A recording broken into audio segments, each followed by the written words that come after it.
The secret to Hunter Greene's success when he's been on the mound in 2025 is actually pretty simple. We'll tell you what it is on today's Locked On Reds.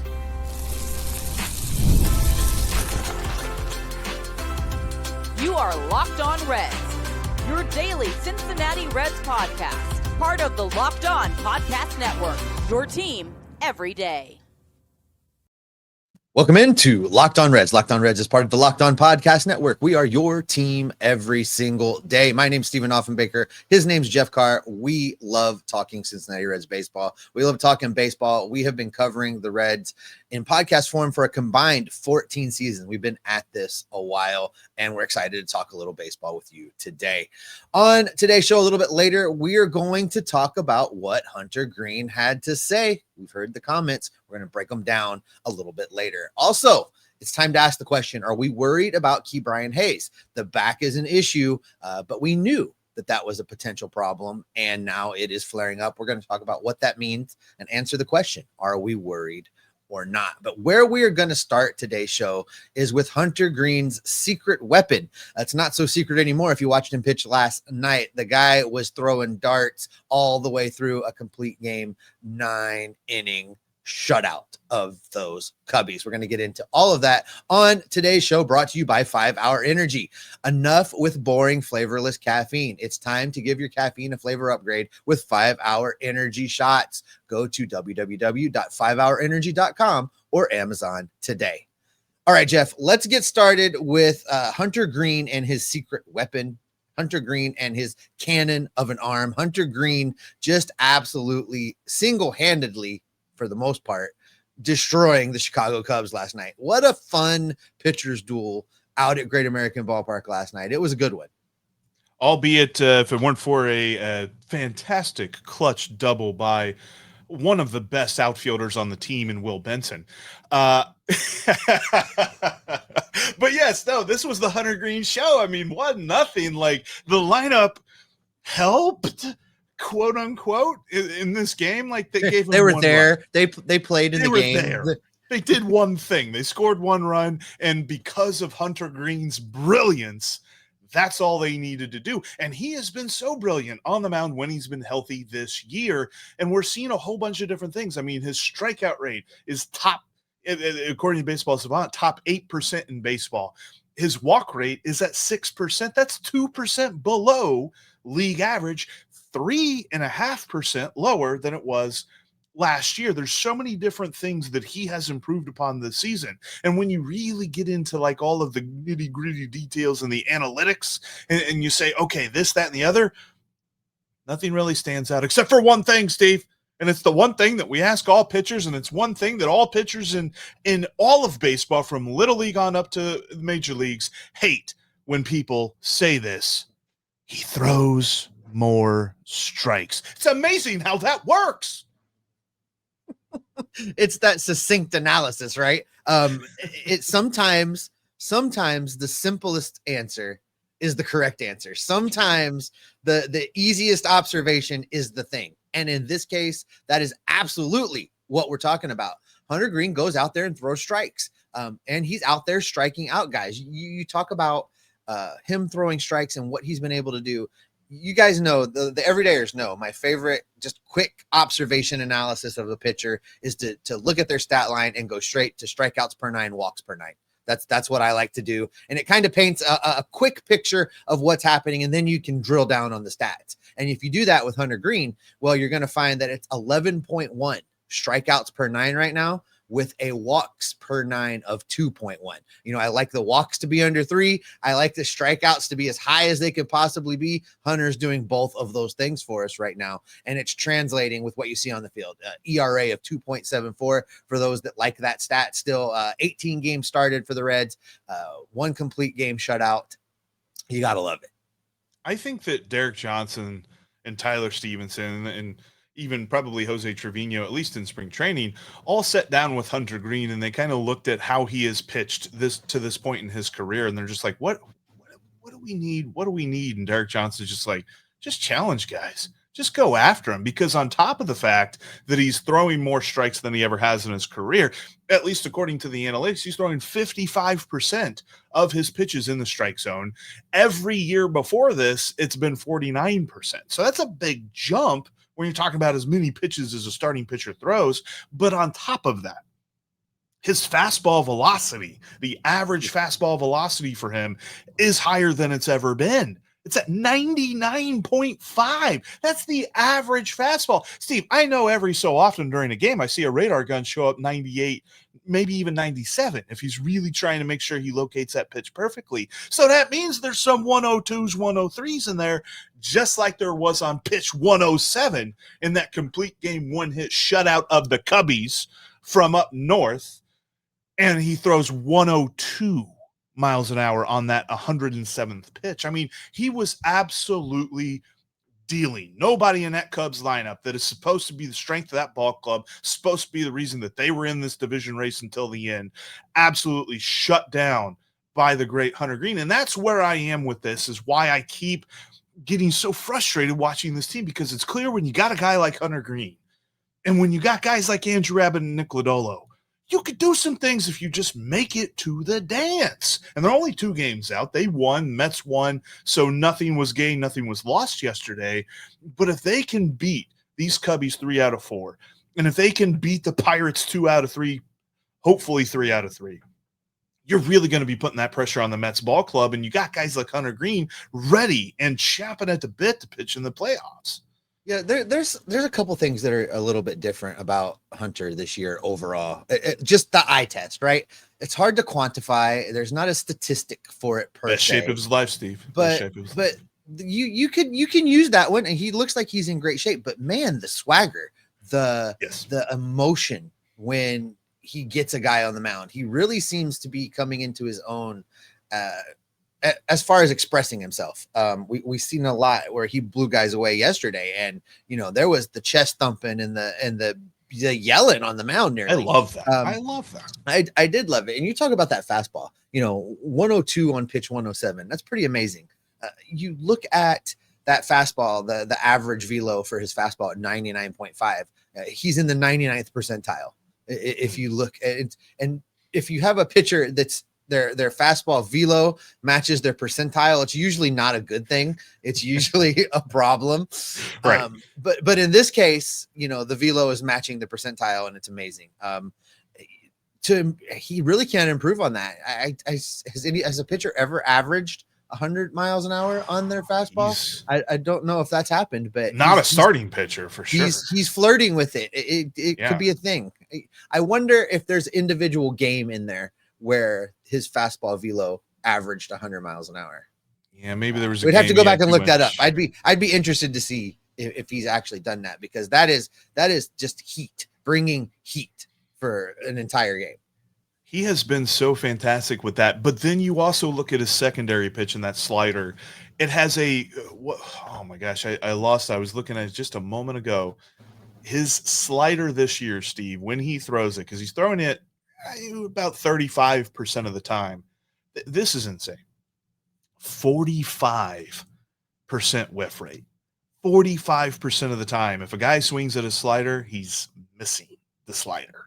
It's just amazing. And that's up 6% from last year. Last year was 39%. That's still pretty crazy, but somehow you improve upon that. And that's just what he's done. He's taking the things about his game that were already pretty awesome, the velo, the slider, and he's augmented it by his ability to locate all those pitches in the zone. Because even his slider, he'll drop that in the zone and just completely baffle guys with it. I have been so impressed when he's been on the field, and that's going to be the big question. That's going to be our only question for Hunter Greene in 2026 is, can he be on the mound every 5th day?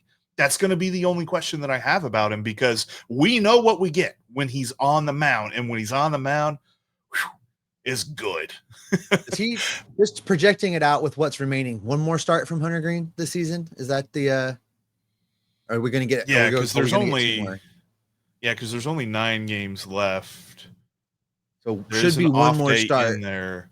See, I think if the way they should do this is that he makes one more start, because then you win the other games, you make it to the playoffs, he starts game one of the wild card series. Right. That's I agree how with that. that should go. And I bring that up because he's at 18 starts right now, and that's well below where we wanted him to be for this season. To your point of availability, right? Yeah. We wanted the Way availability. Way below. You know, he's made 18 starts. They've been great, but only 101 innings, 101 and 2/3 innings pitched, 18 starts. We really projected and needed more of what we got last night. The Reds needed more of that, to the tune of 25 to 30 starts, right? Yeah, and I think that it's interesting because I saw this from a couple of people. They're just like, man, could you imagine if we did have him for 30 starts, how much better they'd be? And they got a point because, I mean, the Reds pitching staff has been good this year, but man, Hunter Greene is great. And when you can get greatness on the mound, you got to keep that on the mound. But I know this, Steve. I mean, I've been so impressed with him. And we'll talk a little bit later on in the show about, you know, his comments that he had after the game. But coming up next, we will discuss the biggest concern with Keyrian Hayes and if it warrants a trade this offseason. This episode is brought to you by Zippix Toothpicks. Whether you're looking for nicotine satisfaction or an energy boost, Zippix has you covered with their nicotine and caffeine-infused toothpicks. For nicotine users, Zippix provides a discreet way to satisfy cravings and the hand-to-mouth habit without vaping or smoking. Zippix can be helpful to you as you work to reduce your dependence on vaping. Available in 6 great flavors with 2 milligram and 3 milligram nicotine options. And if you need energy without the crash, their caffeine toothpicks are a game changer. This here peppermint watermelon flavored one, this actually is a really good combo here and a good hit of energy as well. To check these out and more, go to zippixtoothpicks.com and use the code LOCKEDON for 10% off your first order. Must be 21 or older to order. Warning, nicotine is an addictive chemical. That's zippixtoothpicks.com. Promo code LOCKEDON. Zip more, smoke less with Zippix.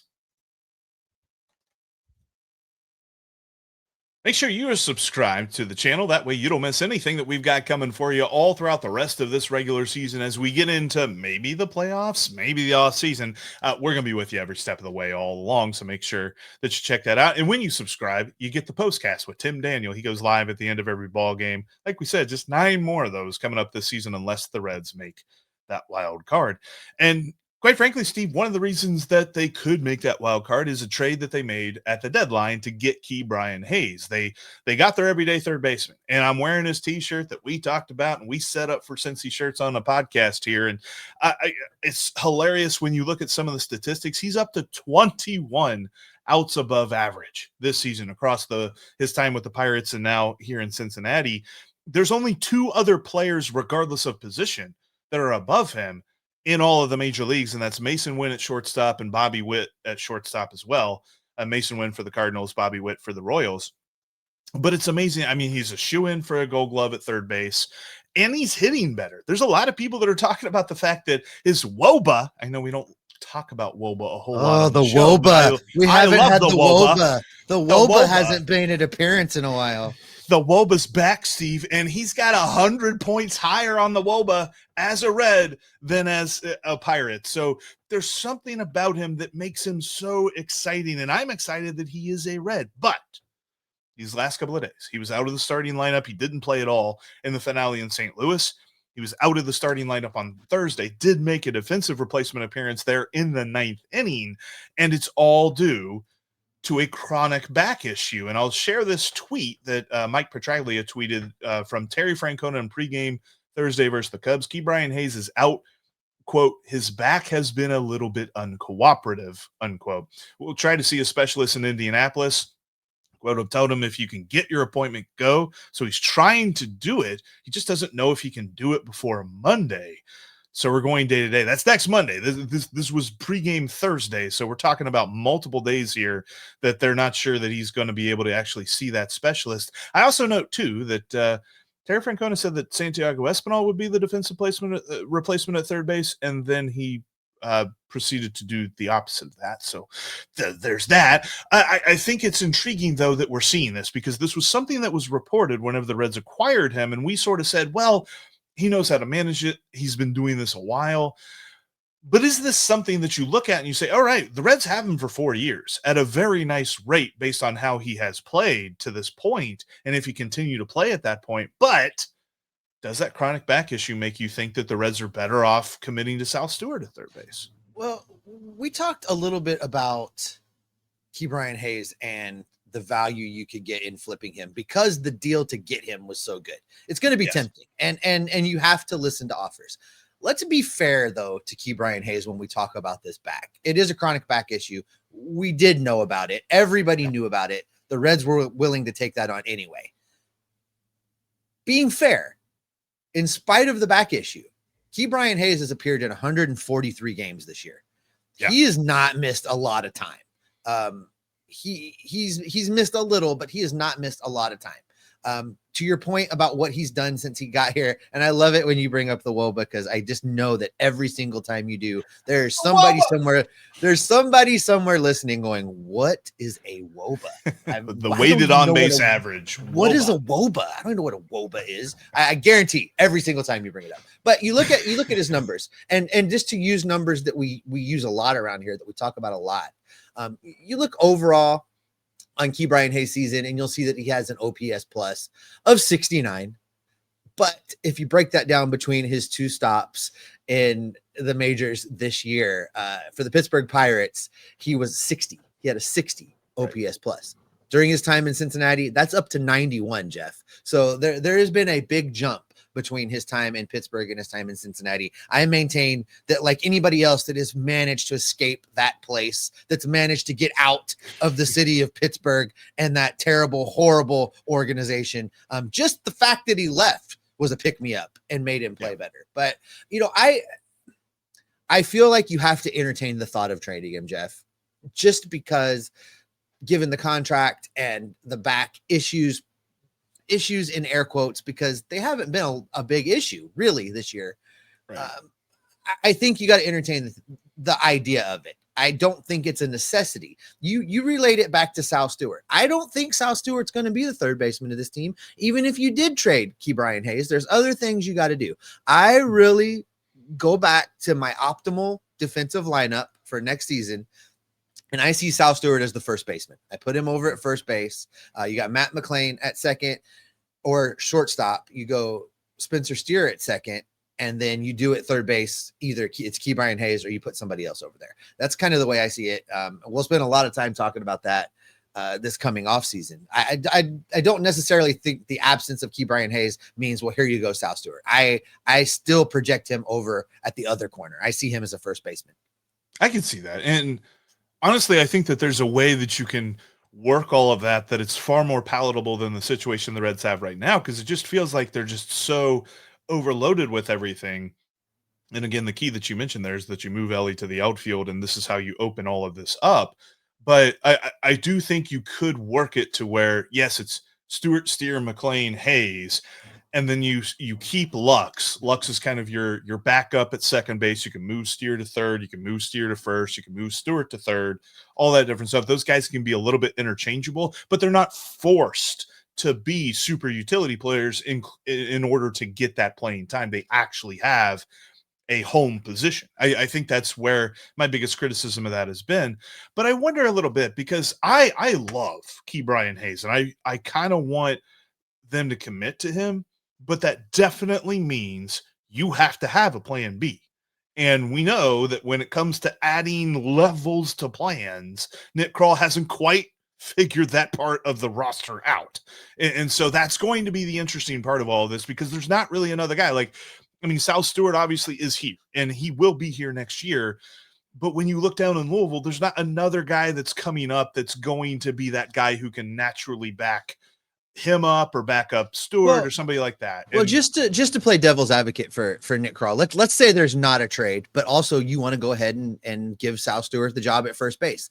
That makes Spencer Steer your quasi super utility guy. I don't automatically just put Spencer Steer back in the outfield. I don't say, okay, we're going back to the outfield experiment with Spencer Steer. I get him a start at first, a start at second. He can play third base. That's where he played when they called him up. Spencer Steer was a decent third baseman. He's not Keyrian Hayes level defense, but he can hold his own over there on the hot corner. So Spencer Steer, I think, becomes the guy you're talking about. He is the to quote you, the droid you are looking for. He's the guy. So I don't think you've got to look at Louisville and say, oh, is there anybody in the minor leagues that can back up Keyrian Hayes? Well, you don't know. He's Spencer Steer. He's already on the major league roster. So just as devil's advocate, that's not what I want to see happen. I don't want to see Spencer Steer back in that super utility-ish role, but I think Spencer Steer could play 6 days a week between an occasional outfield fill-in and just giving guys days off on the infield. I think that wouldn't be too hard to do. I think the best case scenario, because we're going to hear about this a lot this offseason, I'm sure we'll probably revisit this topic, but at the same time, many times, I think there's going to be a lot of folks that are like, man, I think you just got to trade him and get out from underneath that injury issue. I think what's best for the Reds in this case, and probably what's best for Keyrian Hayes as well, is that they maintain that he is their starting third baseman until some sort of back issue precludes that and somebody else takes over. I think the best case scenario here is they have Keyrian Hayes as an asset until he is no longer an asset. I just don't know that the trade, even if it is for a better prospect than you gave up for him, I just don't think that that's enough of a profit, as it were, on an economic basis for me to be excited about that. I'm okay keeping him. And 80% Keyrian Hayes at third base is better than most anybody else at third base. So we ain't seen that defense from anybody else on this organization. Yeah, absolutely right. But listen, Jeff, something happened after the game yesterday. Hunter Greene just pitched a gem, and then he had a press conference and he said some things, and we're going to talk about that coming up next. This episode is brought to you by Prize Picks, the daily fantasy app where making the right call can actually pay off. You and I make decisions every day, but on Prize Picks, being right means cashing in. With football back, Prize Picks is the simplest and fastest way to get in on the action. Just pick more or less on 2 to 6 player projections, and you can turn your takes into real prizes all in less than 60 seconds. I mean, this week they're making it even a little bit easier on you, giving you an easy pick. They call it a max discount for Patrick Mahomes, 0.5 passing yards. So like literally he completes one pass of positive yardage, he gets more on that. So add Patrick Mahomes 0.5 passing yards to your Prize Picks play and add a couple of more in there. Probably looking at Jake Browning to complete a few passes for the Bengals here, especially to Jamar Chase. Maybe Jamar Chase getting some receiving yards as well. Download that Prize Picks app today and use the code LOCKEDONMLB to get $50 in lineups after you play your first $5 lineup. That's code LOCKEDONMLB for $50 in lineups after you make your first $5 play. Prize Picks, it's good to be right. Caffeine just got a flavor upgrade. 5-hour energy shots deliver tasty caffeine in 17 bold flavors. Each 2-ounce shot packs the caffeine of a premium 12-ounce cup of coffee plus B vitamins and nutrients with 0 sugar and 0 crashes. What I love most is how portable they are. Big taste, tiny shot. You can take it anywhere and get that boost when you need it. I mean, 5-hour energy was absolutely clutch when the Reds were on the West Coast this year. And when it comes to the situation, maybe during the day, during the middle of the afternoon, you need a little energy boost, grab yourself some 5-hour energy. All kinds of great flavors out there. Enough with boring, flavorless caffeine. It's time to give your caffeine a flavor upgrade with 5-hour energy shots. Get the favorites you love, or be bold and try something new in-store and online at www.5hourenergy.com or on Amazon today.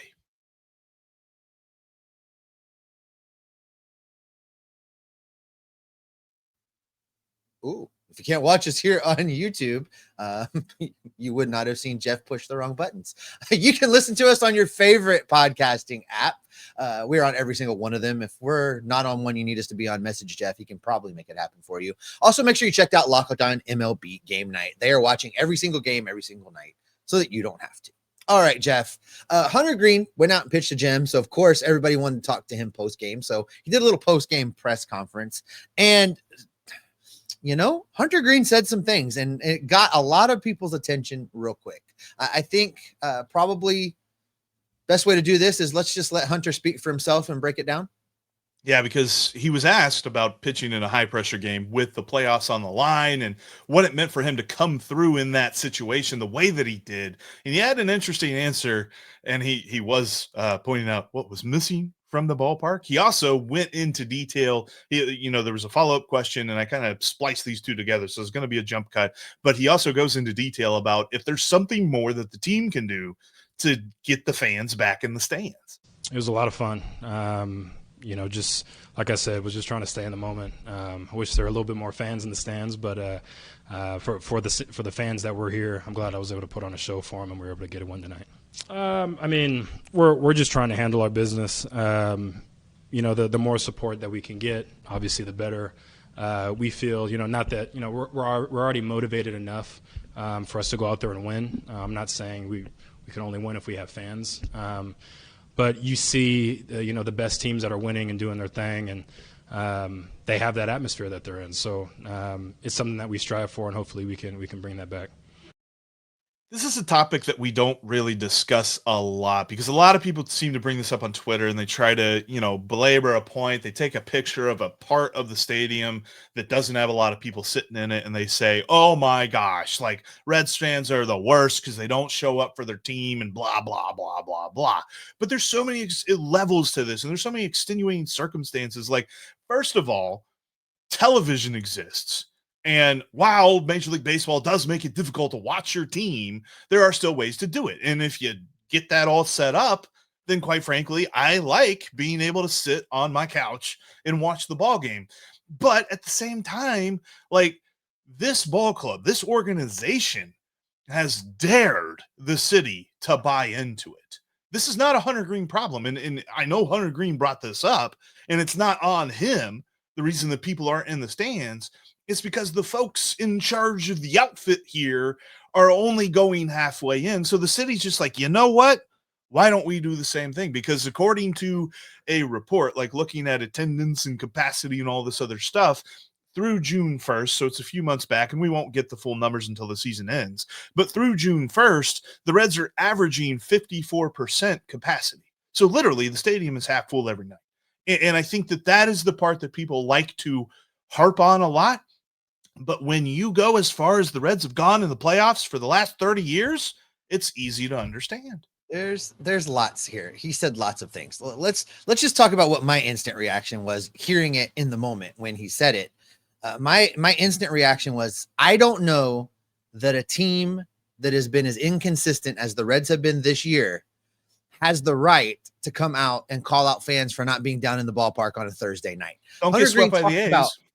Yeah, right. Well, Hunter Greene talked about what part of the situation was. He wants the atmosphere that the best teams have. He wants the atmosphere that those teams that are San Diego, Los Angeles. Yeah. He wants that atmosphere. Well, you know what? Those teams are doing that the Reds aren't doing. They're winning. They're winning in multiple years. They're doing it consistently. Yeah. They're not going out and getting swept by the freaking Sacramento A's. That's not what they're doing. This Reds team this year has teased us and fallen apart and teased us and fallen apart and teased us and fallen apart. And the only reason they're still in this hunt, the only reason they're still a little bit relevant as we head into the final 9 games of the season is the Mets don't want to win.